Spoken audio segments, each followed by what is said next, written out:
Kalau kita melihat kuburan beralaskan tanah, tapi ternyata di alam yang berbeda sana ada hamparan permadani surga.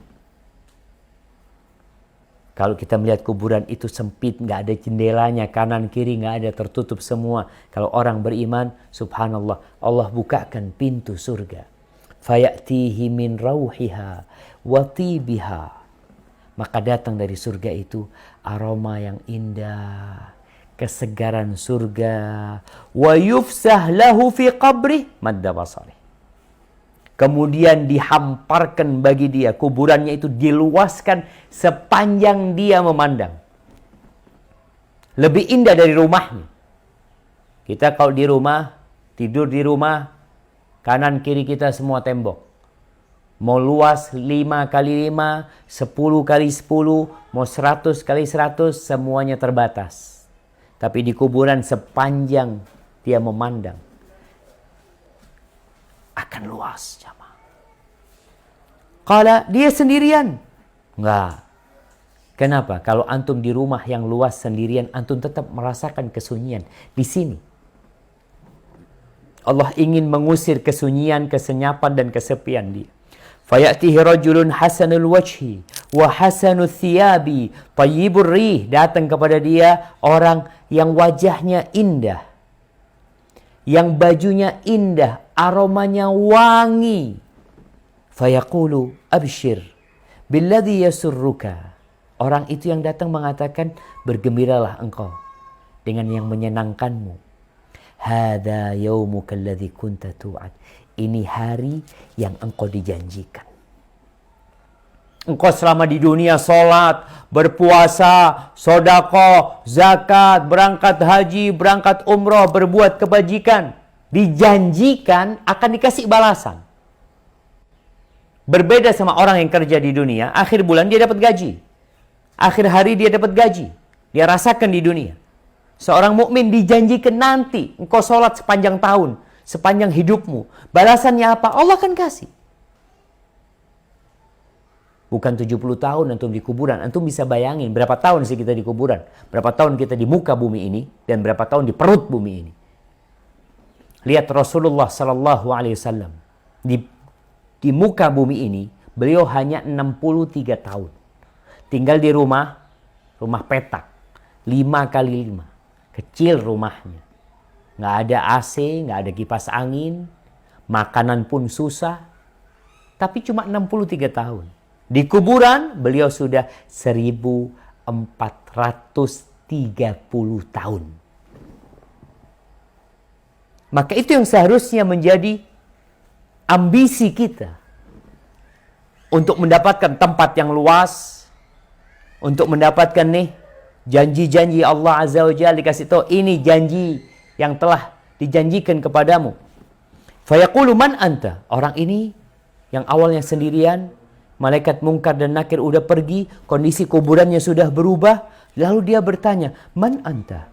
Kamu siapa? Fawajhuka al-wajhul hasan yaji'u bil khair. Wajahmu wajah orang baik yang mendatangkan kebaikan. Fayaqulu lahu ana amaluka salih. Aku amal solehmu. Fayaqul rabbi. Ketika dia tahu, sejak di kuburan dia sudah tahu bagaimana kelak hidup dia selanjutnya. Di kuburan belum bisa masuk surga, baru mendapatkan aromanya. Orang tuh kalau melihat tempat yang indah, kepingin masuk. Antum dapat fotonya sesuatu ya, pulau yang indah, ada ketertarikan. Nih orang dibukakan pintu ke surga, datang tuh aroma surga, wanginya surga. Dia melihat subhanallah sebuah keindahan di sana. Maka dia mengatakan, ay Rabbi aqimis sa'ah, Rabbi aqimis sa'ah. Ya Allah, bangkitkan kiamat, bangkitkan kiamat. Hatta arji ila ahli wa mali. Sehingga aku bisa kembali kepada keluargaku dan kepada hartaku. Di riwayat lain disebutkan, orang ini mengatakan, Rabbi, biarkan aku kasih tahu kabar gembira kepada keluargaku. Agar mereka tahu, aku di sini bahagia, nggak perlu nangis kalian. Aku lebih bahagia daripada kalian di dunia. Lalu dikatakan, uskun, engkau istirahat dulu di sini, belum waktunya. Akan datang waktunya nanti. Lalu Nabi menyebutkan tentang orang kafir, orang fajir. Wa ya'tihi malakan, datang malaikat sama. Dia dihimpit dengan himpitan yang menghancurkan tubuhnya. Kemudian datang malaikat dalam kondisi kesepian dan kegelapan. Malaikat bertanya kepada dia, Man Rabbuk? Siapa Rabbmu? La adri. Dia ketakutan. Enggak tahu aku. Aku enggak tahu aku. Qala faqul ma dinu? Apa agamamu? Agamanya sendiri dia mengatakan, la adri. Engkau tahu orang yang diutus ke la adri. Jawabannya enggak tahu. Maka kemudian ada yang menyeru dari langit mengatakan, an kadzaba abdi, memang hambaku ini telah mendustakan. Dia enggak percaya. Fa afrishuhu minan nar. Jadi bukan permadani yang diberikan kepada dia, tapi api neraka. Bawahnya kuburan dia adalah api neraka.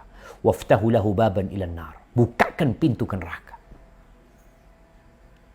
Fayatihi min harriha wa sumumiha.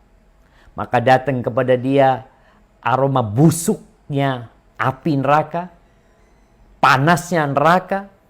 Datang kepada dia, wa yudayyaqu alaihi qabruh, dan kuburannya disempitkan buat dia, hatta takhtalifa adla'uhu, sampai tulang-tulangnya itu enggak beraturan. Antum tahu kalau seperti tisu yang diremet-remet, seperti itu dia disempitkan kuburannya.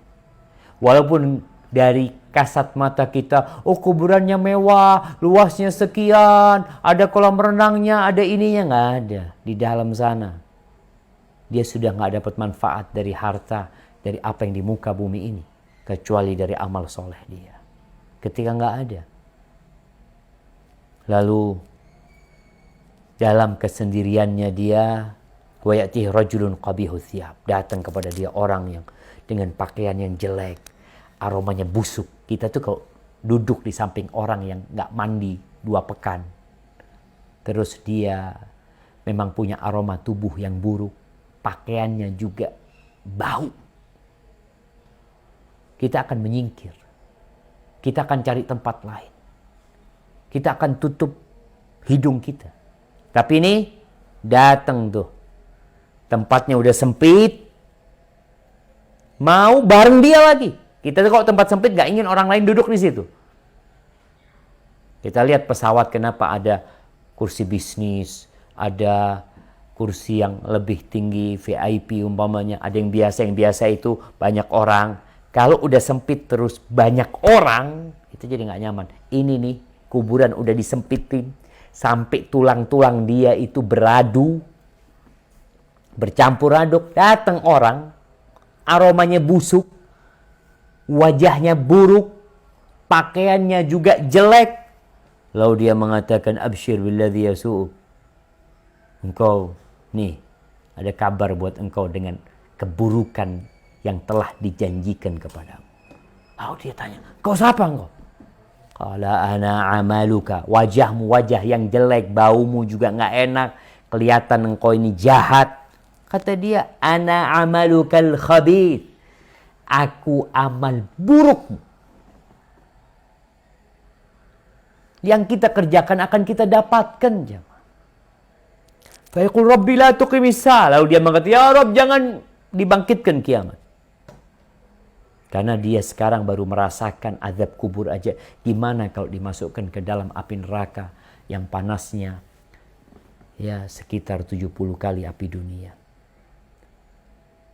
Seperti itu, 69 kali api dunia.